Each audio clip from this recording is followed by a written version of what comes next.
You know that moment when your entire world shatters and you realize everyone at the table knew it was coming except you? Picture this. Sunday family lunch, your mother-in-law smiling like the cat that ate the canary, announcing a special surprise guest. The door opens, and in walks a woman, beautiful, confident, familiar, holding hands with your husband. And from the look on everyone's faces, you're the only one shocked.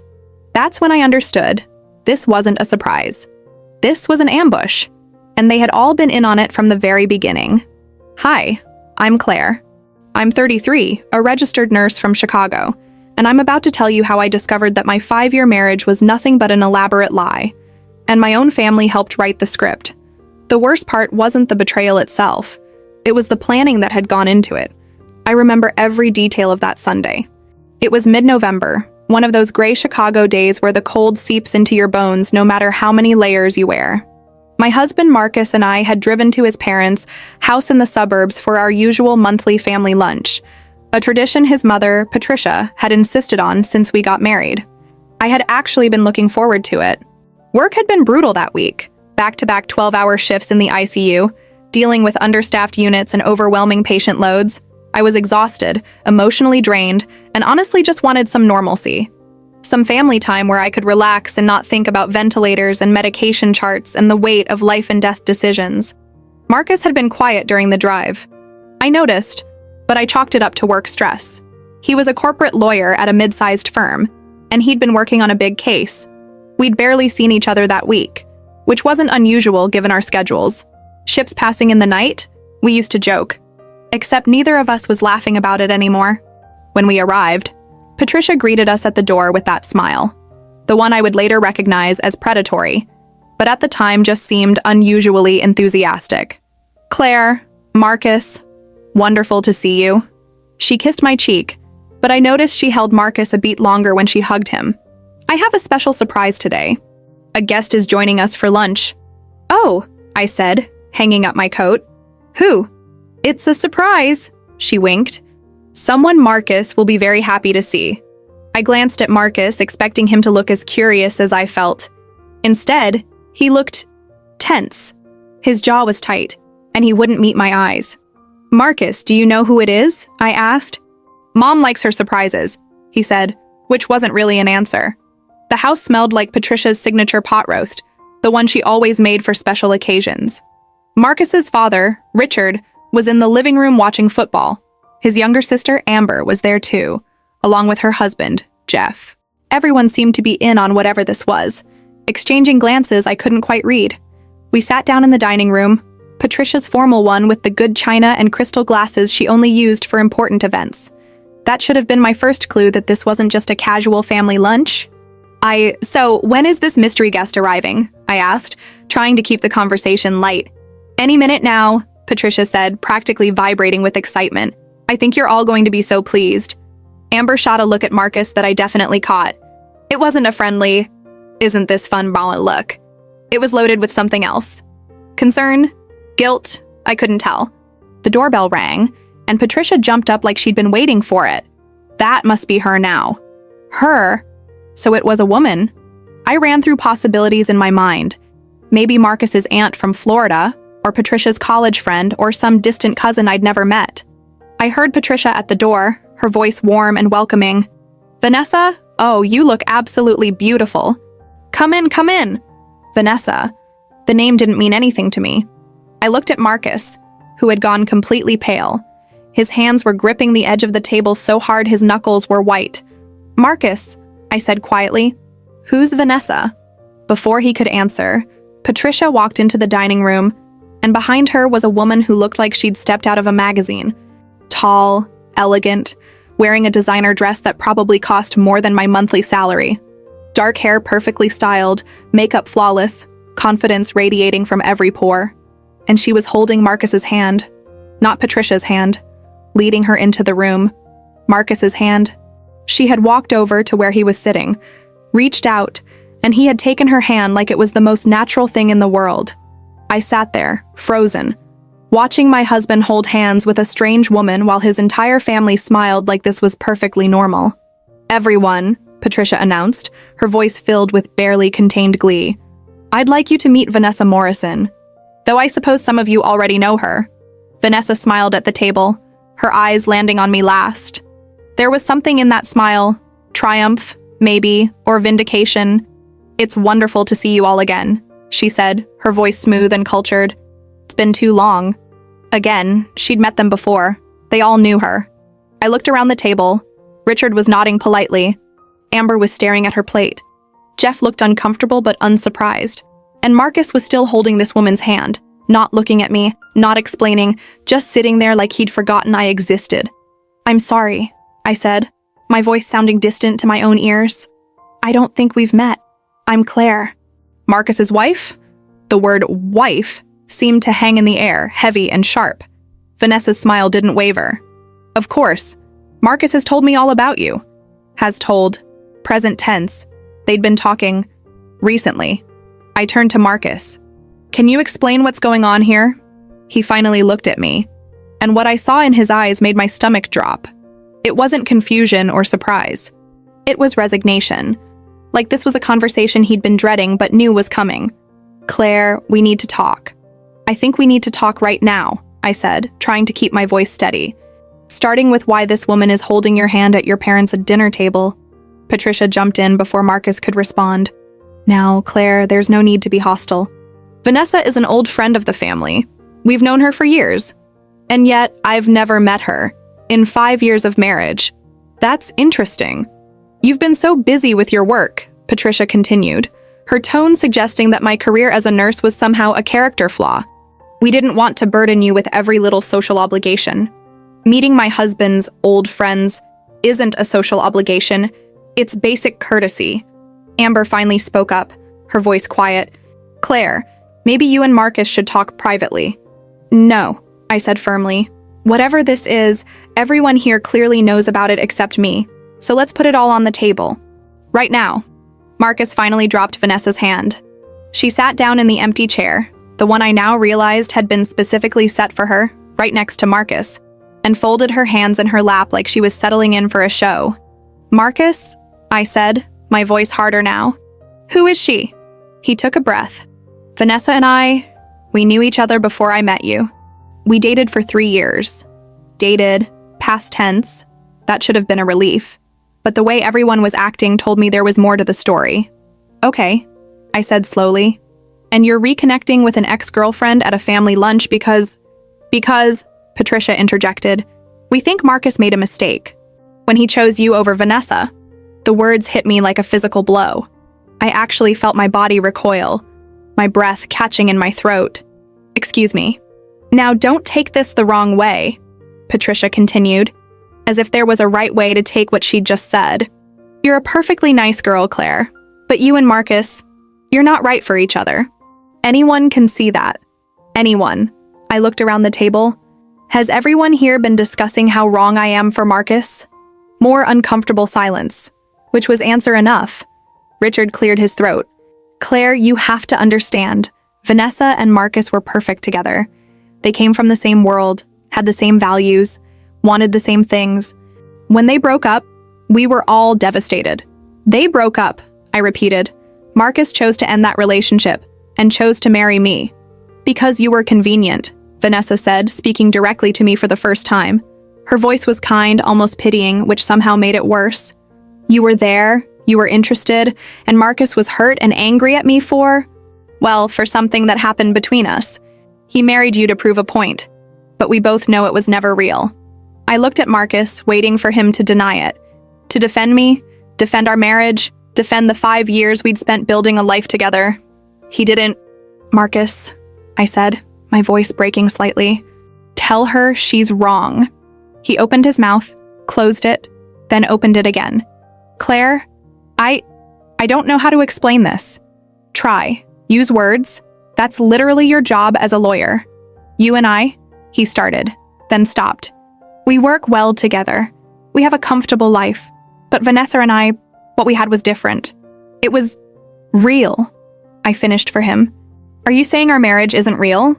I'm saying maybe we both settled for something safe instead of something more. I felt like I was watching this conversation happen to someone else. This couldn't be my husband, the man I'd stood beside at an altar and promised forever to telling me our marriage was just him settling for safe. And you all knew about this. I addressed the table at large. You all agreed that my marriage was a mistake, and you decided to… what? Stage an intervention. Invite his ex-girlfriend to family lunch to show me how much better she is than me. It's not like that, Amber said weakly. Then what is it like? Because from where I'm sitting, it looks like you all conspired to humiliate me. Patricia stood up, her expression hardening. No one is trying to humiliate you, Claire. We're trying to help Marcus correct a mistake before more time is wasted. You're both still young. You can both move on and find more suitable partners. Vanessa and Marcus belong together. They always have. And you decided this for us, without talking to me? Without considering that maybe, just maybe, Marcus's wife should have a say in whether her marriage continues. Marcus has a say, Patricia said coldly. And I think if you give him the chance to be honest, you'll hear what he really wants. I turned to Marcus, my hands shaking. Is that true? Do you want to end our marriage? To be with her. He looked at Vanessa, who was watching him with those perfect, patient eyes. Then he looked at me, and I saw my answer before he said anything. I think maybe we made a mistake, he said quietly. Both of us. We got married for the wrong reasons. I was trying to get over Vanessa, and you were trying to prove to your family that you could have a successful relationship despite your demanding career. We were using each other. 5 years of marriage, reduced to mutual convenience. And when did you figure this out? I asked, my voice dangerously calm. Before or after you started talking to Vanessa again, Vanessa answered before Marcus could. We reconnected about 6 months ago, at a charity event. It was completely innocent at first, just old friends catching up. But the more we talked, the more we both realized that what we'd had wasn't really over. 6 months. They'd been reconnecting for 6 months, and I'd had no idea. Did you sleep with her? I asked Marcus directly. Claire. Yes or no? It's a simple question. He hesitated just long enough for me to know the answer. Oh my God, I whispered. You've been having an affair? It's not like that, he protested. Nothing physical happened. We've just been talking, reconnecting emotionally. An emotional affair is still an affair, Marcus. You've been building a relationship with another woman behind my back for 6 months. I stood up, my chair scraping loudly against the floor. Everyone at the table was watching me, waiting to see what I'd do. Patricia looked almost satisfied, like this was going exactly according to her plan. That's when it hit me. This was her plan. All of it. The surprise guest, the family lunch setting, the way everyone was positioned to make me feel like the outsider. This was orchestrated. How long have you been planning this? I asked Patricia. This little ambush. She had the audacity to look offended. It's not an ambush. We're being honest with you, Claire. Surely you've noticed that you and Marcus aren't happy together. You barely see each other. You have nothing in common. You're from completely different worlds. Different worlds, I repeated. You mean I'm not from money? I'm a nurse, not a corporate lawyer or a trust fund baby. That's what you really mean, isn't it? Social compatibility matters in a marriage, she said primly. Vanessa understands Marcus's world in a way you never could. She's been part of our social circle for years. She knows how to be a proper wife to someone in Marcus's position. A proper wife. The implication being that I wasn't one. I looked at Marcus, who was staring at the table, unable or unwilling to defend me against his mother's thinly veiled classism. And you agree with this? I asked him. You think I'm not good enough for you because I didn't grow up with money? It's not about money, he said, but even he didn't sound convinced. Then what is it about? Explain it to me, Marcus, because I genuinely don't understand how we got here. How did we go from I love you to this was a mistake, without me even knowing there was a problem? You're never home, he said, finally looking at me. You work constantly. We never have time together. And when we do, you're exhausted or stressed or talking about your patients. I feel like I barely know you anymore. I work in a hospital, Marcus. I save lives. I'm sorry that's not glamorous enough for you or your family, but people depend on me. I can't just clock out at 5 and pretend the world stops. And that's exactly the problem, Vanessa said quietly. Marcus needs someone who can be there for him. Someone who prioritizes him and their life together. Your career will always come first, Claire. Marcus deserves better than that. The audacity of this woman, sitting at my husband's family's table, telling me what my husband deserves. "You don't know anything about me," I said, my voice shaking with rage. "You don't know our marriage. You don't know what we've built together." "I know, Marcus," she said simply. "I know what makes him happy. And I know it's not this." I looked around the table one more time. At Patricia, who looked vindicated. At Richard, who wouldn't meet my eyes. At Amber, who looked guilty but wasn't saying anything to defend me. At Marcus, who was sitting there passively, letting his ex-girlfriend and his mother dismantle our marriage while he said nothing. And I realized something important. I had been fighting alone for a long time. Maybe I'd been fighting alone for our entire marriage. "Well," I said, my voice surprisingly steady. "I guess that's that then. You've all decided my marriage is over." Marcus doesn't have the courage to tell me himself, so he brought in reinforcements. Very mature. I grabbed my purse from the back of my chair. "Claire, wait," Amber started, but I cut her off. "No, I'm done. I'm not going to sit here and be insulted and talked about like I'm not in the room. Marcus, if you want a divorce, have your lawyer call me. Seems fitting, doesn't it? Since apparently, everything in your life comes down to lawyers and social connections and being from the right world." I walked toward the door and Marcus finally found his voice. "Claire, please, we should talk about this." I turned back. "Now you want to talk? After ambushing me with your family and your ex-girlfriend? After letting your mother call me unsuitable and letting Vanessa tell me what you deserve? No, Marcus, we're done talking." Patricia stepped forward. "Claire, you're being dramatic. We're all adults here. We can discuss this civilly." "Civilly," I laughed, and it came out bitter and harsh. "There's nothing civil about what you did here today. You invited me to family lunch and then told me I'm not good enough to be part of this family. You set me up to be humiliated. And worst of all, Marcus let you do it." I looked at my husband one last time. "I loved you. I really did. I worked hard. And yes, maybe I wasn't home as much as you wanted, but I was trying to build a life for us. I was trying to be a good wife while also being a good nurse, while also being myself. And apparently, that wasn't enough. I wasn't enough. Claire, I hope she's worth it, Marcus.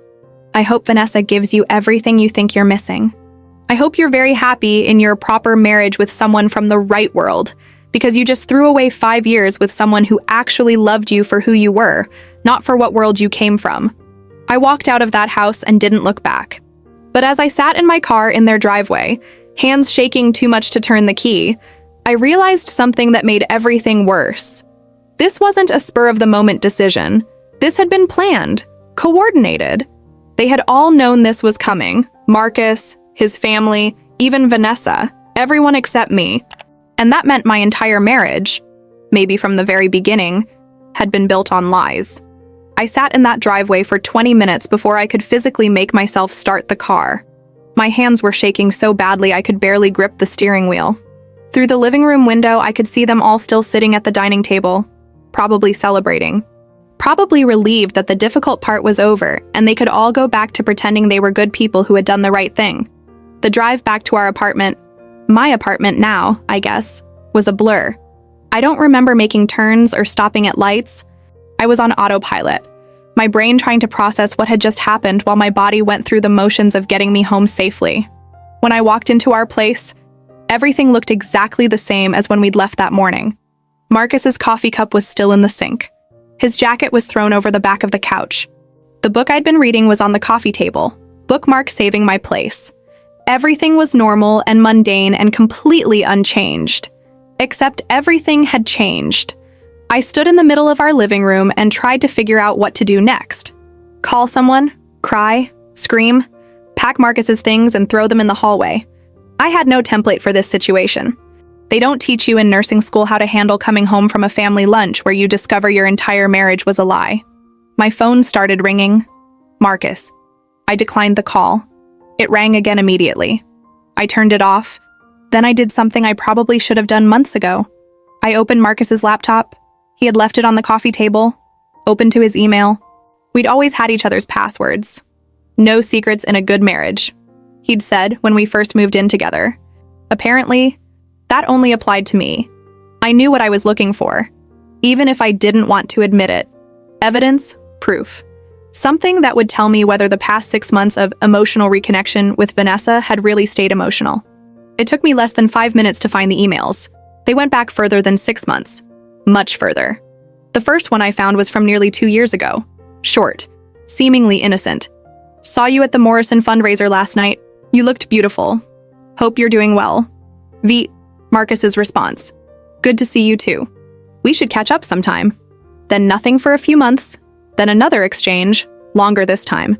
Vanessa talking about her life, her work as an interior designer for high-end clients, her recent trip to Italy, Marcus responding with details about his cases, complaints about work stress, casual mentions of feeling disconnected. I noticed something he didn't mention. Me. In 2 years of increasingly frequent emails with his ex-girlfriend, my name appeared exactly 3 times. And each time, it was dismissive. Claire's working another night shift. Claire's too busy with her hospital drama. Claire doesn't really understand this part of my life. The emails got more personal around 8 months ago. That's when Vanessa started saying things like, I think about us sometimes, and I wonder what would have happened if we'd stayed together. Marcus's responses encouraged it. I think about it too. And things might have been different. 6 months ago, around the time Vanessa claimed they'd reconnected at a charity event, the emails became daily. Long, intimate conversations about their feelings, their regrets, their connection that had never really gone away. And then I found the one that made my stomach turn. It was from Patricia to Vanessa, dated 4 months ago. Vanessa, dear, I'm so glad you and Marcus are talking again. Richard and I have always believed you two were meant to be together. We made a mistake not fighting harder when you broke up the first time. Claire is a nice enough girl, but she's never been right for our son. She doesn't understand our family, our values, our world.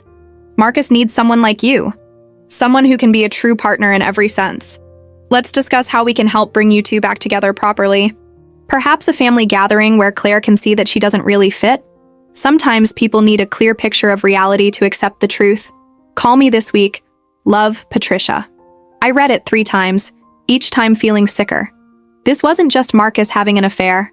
This was a coordinated effort by his entire family to end our marriage and replace me with the woman they'd wanted him to marry all along. I kept digging, found more emails between Patricia and Vanessa, planning today's lunch like it was a military operation. Patricia suggesting that Vanessa dress to impress and remind Marcus what he's been missing. Vanessa agreeing that showing Claire the contrast between them would make the situation clear to everyone. They had planned to humiliate me, deliberately, methodically. I found text message screenshots that Marcus had sent to Vanessa.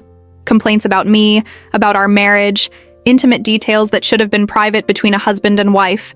He'd been feeding her ammunition to use against me, giving her a blueprint of our relationship's weak points. And I found photos. Recent photos. Marcus and Vanessa at restaurants, at galleries, at charity events. All the places he'd told me he was working late or meeting clients over the past few months. The most damning photo was dated 3 weeks ago. Marcus and Vanessa in what looked like a hotel room, his arm around her waist, both of them smiling at the camera. The caption, my in Vanessa's handwriting on a printed copy I found buried in his desk drawer. Soon, I promise. So much for nothing physical happened. I was sitting on the floor surrounded by printed emails and photos when my phone turned back on and immediately started buzzing with messages. I ignored them all except one, from my best friend and fellow nurse, Jenna. Hey girl, just checking in. You seemed stressed this week. Want to grab dinner tonight? I called her instead of texting back. She answered on the first ring. Claire, what's up? Can you come over? My voice cracked. I need help. What happened? Are you okay? No, I'm really not. Can you just come, please? I'm already grabbing my keys. Be there in 20. She made it in 15. When I opened the door, she took one look at my face and pulled me into a hug. That's when I finally broke down. All the shock and hurt and rage that I'd been holding together since that dining room came pouring out in ugly, gasping sobs. Jenna held me until I could breathe again, then guided me to the couch and went to make tea like we were in some British novel where tea fixed everything. I almost laughed at the absurdity of it, but I didn't have the energy. Okay, she said, handing me a mug and sitting down. Tell me everything. So I did. The surprise lunch? Vanessa walking in holding Marcus's hand. Patricia's speech about me not being suitable. Marcus admitting he'd made a mistake marrying me. All of it. Then I showed her the emails, the photos, the evidence of a 2-year betrayal. Jenna's face went from concerned to furious. That absolute piece of garbage. And his mother. She planned this. She coordinated with his ex to humiliate you. Looks like it. Claire, this is... She looked at the printed emails scattered across my coffee table. This is psychological warfare. This is cruel. I know. What are you going to do? I don't know. Divorce him, obviously. But beyond that, I trailed off, feeling overwhelmed. Jenna was quiet for a moment, then picked up one of the emails. You know what this is, right? This is evidence, documentation of an affair, of intentional emotional harm, of conspiracy to end your marriage through humiliation. In a divorce, this matters. I hadn't thought that far ahead yet. My brain was still stuck on the basic fact that my husband didn't love me, and his family had actively worked to destroy our marriage. Illinois is a no-fault divorce state, I said numbly. It doesn't matter who did what. It matters for asset division, and it matters for your dignity. You're going to need a lawyer, Claire. A good one. Not one of Marcus's corporate buddies, someone who will actually fight for you. I can't afford a high-powered divorce attorney. You know what nurses make. Then we find someone who'll work with you. Or, she paused, thinking, what about your uncle? Didn't you say he was a family law attorney? My Uncle Thomas. I hadn't thought about him. He and my mom's side of the family had always been distant from Marcus's world. They'd come to the wedding, been polite and welcoming, but there had always been an unspoken tension between my working-class family and Marcus's wealthy one. I can call him, I said. But Jenna, I don't even know where to start. Do I stay here? Do I leave? What do I do when Marcus comes home? First, you change the locks. This is your apartment too. You're on the lease, right? I nodded. We'd both signed when we moved in 3 years ago. Then you have every right to secure your space. You don't owe him access after what he did. That seems extreme. Claire, he's been cheating on you for months, maybe years. His family ambushed you at Sunday lunch. Extreme is what they did. Changing locks is just common sense. She was right. I called a locksmith, who promised to come first thing Monday morning. Then I called my Uncle Thomas, who answered on the 3rd ring. Claire, it's been too long. How are you? Not great, Uncle Thomas. I need a lawyer, a divorce lawyer. There was a pause. Oh, honey, I'm so sorry. What happened? I gave him the abbreviated version. When I finished, he was quiet for a long moment. That son of a... He caught himself. Sorry. Professional objectivity. But Claire, what they did to you is unconscionable. Email me everything you found, all the evidence. I'll review it tonight and call you tomorrow morning. Don't talk to Marcus until we've spoken. Understand? Don't agree to anything. Don't sign anything. Don't make any statements about fault or responsibility. Okay. And Claire, you're going to get through this. I promise. After we hung up, Jenna helped me forward all the emails to my uncle, make copies of the photos, and document everything I'd found. Then she insisted on staying the night, setting herself up on the couch, in case Marcus comes home and tries to start something. He didn't come home that night, or the next morning.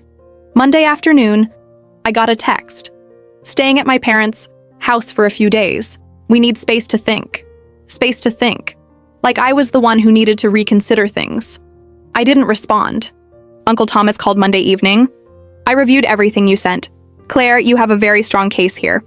The evidence of the affair, the documentation of his family's involvement in causing emotional distress, his dissipation of marital assets on his affair partner, all of it works in your favor. Dissipation of marital assets? Those fancy restaurants and hotel rooms weren't free. He was spending joint money on his affair. We can argue that you're entitled to reimbursement for that. And given that he's the higher earner, you're likely entitled to spousal maintenance for at least a few years. I don't want his money, I just want out. I understand that impulse, but don't make emotional decisions right now. You've been wronged. You're entitled to fair compensation. Let me do my job and protect your interests. Okay. I'm going to draft a petition for dissolution of marriage and have it served to him this week. Are you safe where you are? Do you feel comfortable staying in the apartment? I changed the locks. My friend Jenna has been staying with me. I feel safe. Good. If he tries to contact you, don't engage. All communication should go through me now. And Claire, document everything. Keep a journal of everything that happened. Everyone who was there, exactly what was said. Memory fades, write it down while it's fresh. That night, I started writing. Not just about Sunday's lunch, but about everything I'd been too busy or too trusting to notice before. The way Patricia had always made little comments about my career, my clothes, my family background. The way Marcus had started criticizing my work schedule about a year ago. The family events where I'd felt subtly excluded, inside jokes I didn't understand, conversations that stopped when I entered the room. I'd thought I was being paranoid or oversensitive. Turns out, I was just finally noticing what had been there all along. They had never accepted me, never wanted me, been waiting for an opportunity to replace me with someone they deemed more suitable. The petition for dissolution was served to Marcus at his law office on Wednesday. He called me immediately, furious. I let it go to voicemail. "Claire, what the hell? You're serving me with divorce papers without even talking to me first. After 5 years of marriage, I deserve more than this. Call me back so we can discuss this like adults." Like adults. The man who ambushed me with his ex-girlfriend at family lunch wanted to discuss things like adults. I called Uncle Thomas instead. He's mad about the petition. Of course he is. He wanted to control the narrative. Make this mutual and amicable so he doesn't look like the bad guy. You took that power away from him. How do you feel about that? Pretty good, actually. He laughed. That's my niece. Listen, he's going to try to contact you. He'll probably show up at the apartment. Do not let him in. Do not engage in any discussions about the divorce. Refer him to me for everything. What if he tries to make me feel guilty? Tell me I'm overreacting. Then you remember what he did. You remember that he spent 2 years emotionally cheating, months physically cheating, and allowed his family to orchestrate your public humiliation. A man who does that doesn't get to claim you're overreacting. Marcus did show up at the apartment Thursday evening. He knocked, then rang the doorbell repeatedly when I didn't answer. "Claire, I know you're in there. Your car is in the parking lot. Please, just open the door. We need to talk about this." I stood on the other side of the door, silent, while Jenna stood beside me in solidarity. "This is ridiculous," he continued. "You can't just throw away 5 years of marriage without even discussing it. I made mistakes, okay? I admit that. But we can work through this. We can go to counseling or something." Counseling. He wanted to go to counseling after what he'd done. "Claire, please, I love you. I know I hurt you, but I love you. Don't do this." I almost opened the door then, almost fell for the words I'd wanted to hear for so long. But Jenna put her hand on my arm and whispered, "He's lying. If he loved you, he wouldn't have done any of this." She was right. Marcus finally left after 20 minutes of alternating between pleading and anger. The next morning, I got an email from his lawyer, a partner at his firm, naturally. It was professional but cold, proposing a fair and equitable dissolution, where we'd split assets 50-50, no spousal maintenance for either party, and a quick, uncontested divorce. I forwarded it to Uncle Thomas, who called me immediately. "This is insulting. He cheated, used marital funds for his affair, put you through emotional trauma, and he wants a clean 50-50 split with no maintenance? Absolutely not. What should we ask for? Leave that to me. I'm going to send them a counter-proposal that actually reflects what you're entitled to under Illinois law. And Claire, prepare yourself. This is going to get ugly." He thought you'd roll over and accept whatever he offered. When you don't, he's going to fight back. Let him fight. I'm tired of being the nice one. I'm tired of accommodating people who don't respect me. If he wants ugly, I can do ugly. Uncle Thomas laughed. There's the fighting spirit. Good. You're going to need it. What I didn't know yet was just how ugly it would get, or how many secrets were still waiting to be uncovered about Marcus and Vanessa's great love story. The counter-proposal Uncle Thomas sent to Marcus's lawyer was, in his words, aggressive but justified. He asked for 60% of marital assets, 3 years of spousal maintenance, and reimbursement for all funds Marcus had spent on his affair with Vanessa. The total came to significantly more than the clean split Marcus had proposed. Marcus's response came within 24 hours, and it wasn't through his lawyer. He showed up at the hospital during my shift. I was coming out of a patient's room, updating a medication chart, when I saw him standing at the nurse's station, talking to my colleague, Beth. She looked uncomfortable, gesturing toward me with an apologetic expression. "Claire," Marcus said, walking toward me, "we need to talk." "I'm at work, Marcus. You can't be here. You won't answer my calls. You won't let me in the apartment. What choice do I have?" Several of my coworkers were watching now. pretending to be busy with charts but obviously listening. This was exactly the kind of scene I'd been trying to avoid. The choice you have is to communicate through your lawyer like civilized people do during a divorce. Civilized? There's nothing civilized about what your uncle is demanding. 60%? 3 years of maintenance? You're trying to punish me financially because your feelings got hurt. My feelings got hurt. Like discovering a 2-year affair and a family conspiracy was equivalent to him forgetting my birthday. Marcus, leave, now, or I'll call security. I'm not leaving until you listen to me. That counter-proposal is insane. You make decent money as a nurse, you don't need maintenance. And asking for more than half our assets just because you're angry is vindictive. Beth had already picked up the phone, probably calling security. I kept my voice level and professional, very aware of the audience. I'm asking for what I'm legally entitled to after you committed adultery and spent our money on your affair partner. If you think that's vindictive, take it up with Illinois family law. Adultery. He actually laughed. This isn't the 1950s, Claire. People grow apart, relationships end. That doesn't make me a villain. No, but planning my humiliation with your mother and lying to me for 2 years does. Security arrived then. 2 officers I knew from working night shifts. They looked between Marcus and me, assessing the situation. Everything okay here, Claire? One of them asked. This is my husband, soon-to-be ex-husband. He was just leaving. Marcus looked at the security guards, then back at me. This isn't over. We're going to have to negotiate eventually. Then negotiate through your lawyer. Stay away from my workplace and my home, or I'll file for a restraining order. I turned and walked away before he could respond. My heart pounding but my head held high. I heard security escorting him out, his voice carrying down the hallway about how unreasonable I was being. After my shift ended, I found a text from an unknown number. This is Vanessa. We should talk. There are things you don't understand about Marcus and me. I think it would help if we cleared the air. Coffee tomorrow. I stared at the message in disbelief. The audacity of this woman, thinking I'd want to have coffee and chat about the affair she'd been having with my husband. I showed it to Jenna, who had taken to checking in on me daily since the divorce papers were filed. Delete it, she said immediately. Block the number. Nothing she says is going to help you. It's just going to be manipulation designed to make you feel worse or accept less in the divorce. What if she tells me something important? Something I need to know. Like what? How much she loves Marcus? How they're meant to be together? How you should step aside gracefully so they can be happy? Claire, she's not your friend. She's not even a neutral party. She's the woman who helped destroy your marriage. She was right, but curiosity nagged at me. What didn't I understand? What was Vanessa so eager to explain? I compromised. I didn't meet with her, but I did respond. Anything you need to say can be said through lawyers. Stop contacting me. Her reply came immediately. I'm trying to help you. Marcus isn't who you think he is.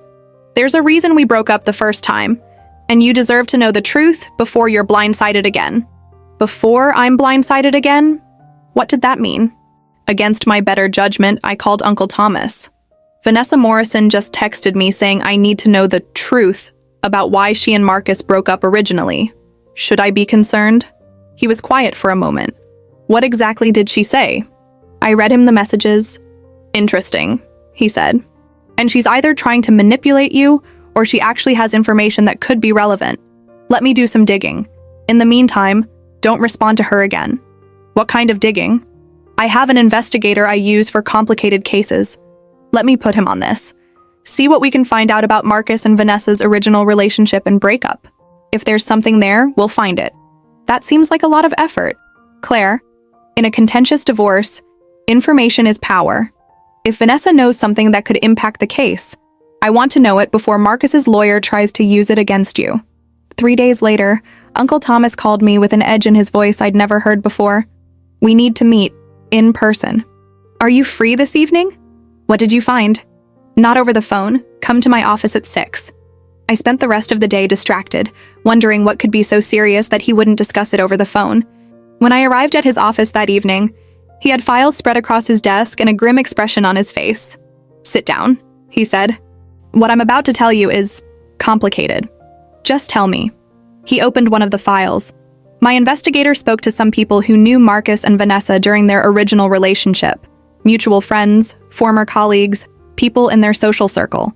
The story they tell is very different from the perfect couple torn apart narrative Patricia has been pushing. Different how? Marcus and Vanessa didn't just break up. She left him, abruptly, after she found out he had been having an affair with one of his colleagues at his law firm. I felt like I'd been punched. Marcus cheated on Vanessa. Yes. About 6 months into their relationship.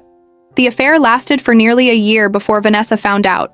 When she did, she ended things immediately and moved to New York for 2 years to get away from him. But Patricia said they were perfect together, that Marcus was devastated when they broke up. He probably was devastated, because he got caught and faced consequences. According to our sources, Vanessa was the one who got away, the one who wouldn't tolerate his behavior, and he spent years trying to convince her and himself that they belonged together, that she should have forgiven him. I tried to process this. So when he met me, you were a rebound. Someone safe and stable who wouldn't question him too much because you were grateful he chose you. Someone from a different world who wouldn't know his history or have connections to his social circle who could warn you. It hurt, but it also made a horrible kind of sense. The way he'd pursued me so intensely at the beginning, the way he'd pushed for marriage quickly, before I could really get to know his family and friends, the way he'd kept parts of his life separate from me. There's more, Uncle Thomas said carefully. The colleague Marcus had the affair with? Her name was Jessica Crawford. She's now a senior associate at his firm. They still work together. Oh God. When my investigator started asking questions, several people mentioned that Marcus and Jessica seemed close at office events.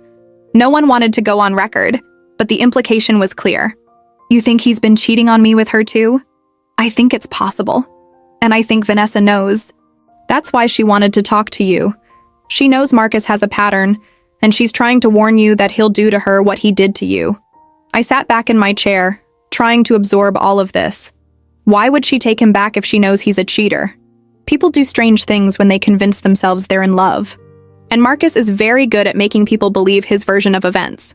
He probably told her the affair with Jessica was a mistake, that he was young and stupid, that he's changed. Maybe he even blamed you, said his marriage to you was loveless, that he only stayed because he didn't want to hurt you, that reconnecting with Vanessa made him realize what real love was supposed to feel like. So she's going to end up exactly where I am in a few years. Most likely, yes. Leopards don't change their spots. I thought about Vanessa's text. Marcus isn't who you think he is. She wasn't trying to hurt me. She was trying to save herself from making the same mistake twice. What do we do with this information? I asked. We use it. Marcus's lawyer is painting him as the wronged party, the man whose wife is being unreasonable and vindictive. We show that he has a documented history of infidelity, that this isn't a one-time mistake but a pattern of behavior. It strengthens your case significantly. And Vanessa? What about her? Should I warn her? Tell her what you found? Uncle Thomas considered this. That's up to you. Legally, you don't owe her anything. Morally, he shrugged. And she participated in destroying your marriage. On the other hand, she's about to walk into the same trap you did. Do you want to save her from that? I thought about it for a long moment. The woman who had held my husband's hand at his parents' table, who had helped Patricia plan my humiliation, who had been sleeping with Marcus while he was still married to me. Did I owe her anything? Maybe not. But I could be the person Marcus never was. Someone who told the truth, even when it was uncomfortable. Give me her phone number, I said. Claire, think about this. I have. She deserves to know what she's getting into. Not because I like her or forgive her, but because no woman deserves to be lied to and manipulated the way Marcus manipulates people. Uncle Thomas looked at me for a long moment, then nodded. You're a better person than most. I'll send you her contact information. That night, I drafted a message to Vanessa. I rewrote it 5 times before I found the right words. Vanessa, you said I don't understand the truth about you and Marcus. You're right, I didn't, but I do now. I know about Jessica Crawford. I know Marcus cheated on you 6 years ago, just like he cheated on me with you. I know you left him because of it. And I know he's probably told you he's changed, that what we had wasn't real, that you're his true love. He's lying. He cheated on you. He cheated on me. He'll cheat on you again. This isn't about me trying to win him back or punish you. This is one woman trying to save another from wasting years of her life on a man who doesn't know how to be faithful. Do with this information what you will. I hit send before I could second-guess myself. 3 hours later, my phone rang. Vanessa. I almost didn't answer, but curiosity won out. Hello? Is it true? Her voice was shaky. About Jessica? Yes, my lawyer has documentation and witness statements. Marcus had an affair with her while he was dating you. She still works at his firm. They're still in contact daily. He told me... She trailed off. He said that affair was meaningless, a mistake he regretted, that he was different now. That's what he tells everyone. Then he does it again. She was quiet for a long moment. I saw her at a firm event last month. The way he talked to her, the way she looked at him. I wondered, but I told myself I was being paranoid, that I was projecting my old hurt onto a new situation. You weren't being paranoid. Why are you telling me this? She asked. After everything I did to you, why would you warn me? Because you were right about one thing. I deserve to know the truth, and so do you. What Marcus did to me, to us, to our marriage, that's on him. But what he's about to do to you, I can't stop that, but I can make sure you go in with your eyes open. Another long pause. I'm sorry, she said quietly. For my part in all of this, Patricia made it sound like you and Marcus were already over, that you were just going through the motions. She said you'd probably be relieved to have an out, that you were too focused on your career to really invest in the marriage anyway. And you believed her? I wanted to. I wanted to believe that Marcus and I were meant to be together, that what we had was real and worth fighting for. But the truth is, I was just lonely and nostalgic, and he was very good at telling me what I wanted to hear. He's good at that. What are you going to do? She asked. With the divorce? I'm going to fight for what I deserve, and then I'm going to move on with my life and never think about Marcus or his family again. That sounds like a good plan. What about you? What are you going to do? She laughed, but it was bitter. I'm going to call my therapist and figure out why I keep falling for the same lies from the same man. And then I'm going to send Patricia Morrison a very long email about what happens when you meddle in other people's relationships. After we hung up, I felt oddly lighter. I hadn't forgiven Vanessa. Forgiveness wasn't the point. But I had taken away some of Marcus's power. He couldn't control the narrative anymore. Couldn't paint me as the villain or himself as the victim. The truth was out, and it was uglier than any story he could tell. The next morning, I got a furious call from Patricia. I let it go to voicemail. Claire, I don't know what you said to Vanessa, but she's broken things off with Marcus and is threatening to expose our family publicly. How dare you interfere? How dare you poison her against my son? You're vindictive and bitter, and you're going to regret this. I saved the voicemail and forwarded it to Uncle Thomas with a note. More evidence of the family's coordinated harassment? His response? Perfect. Keep documenting everything. Marcus tried calling later that day, but I didn't answer. His text message said simply, "You destroyed my relationship with Vanessa out of spite. I hope you're proud of yourself." I responded with one line. I told her the truth. If the truth destroyed your relationship, that's your fault, not mine. 2 weeks later, Uncle Thomas called with news. Marcus's lawyer wants to settle. They're willing to accept 55% assets to you, 2 years maintenance, and reimbursement for half the affair-related expenses. That's not what we asked for. No, but it's significantly better than their original offer. And Claire, I think you should consider it. We could fight for more, but that means depositions, potentially a trial. Months or years of this dragging on. This offer gets you out faster with most of what you deserve. What do you think I should do? I think you should take it. Not because you don't deserve more, but because your mental health and ability to move forward are worth more than the extra money we might get from a prolonged fight. He was right. I was exhausted. The past month had drained me emotionally and physically. I wanted it over. Okay, I said. Let's accept the settlement. Good decision. I'll draw up the agreement. This should be finalized within a few weeks. That night, I allowed myself to feel something I hadn't felt since that horrible Sunday lunch. Hope. Not hope that things would go back to normal. That ship had sailed. But hope that I could start over. Build a new life without Marcus. Without his family. Without the constant feeling of not being good enough. I was going to be okay. Better than okay. Eventually. The divorce was finalized on a Tuesday morning in February. I signed the papers in Uncle Thomas's office, felt nothing, and walked out into cold winter air feeling lighter than I had in years. I thought it was over. It wasn't. 3 days after the divorce was final, I received a certified letter at my apartment. Inside was a document from Patricia Morrison's attorney, not related to the divorce, but to a lawsuit. She was suing me for defamation and intentional interference with family relationships. I called Uncle Thomas immediately. Can she do this? She can file anything she wants. Doesn't mean she'll win. What exactly is she claiming? I read him the complaint. Patricia alleged that I had maliciously spread false information about Marcus to Vanessa, causing emotional distress to the family and damaging Marcus's reputation. She was seeking damages for emotional harm and legal fees. This is ridiculous, Uncle Thomas said.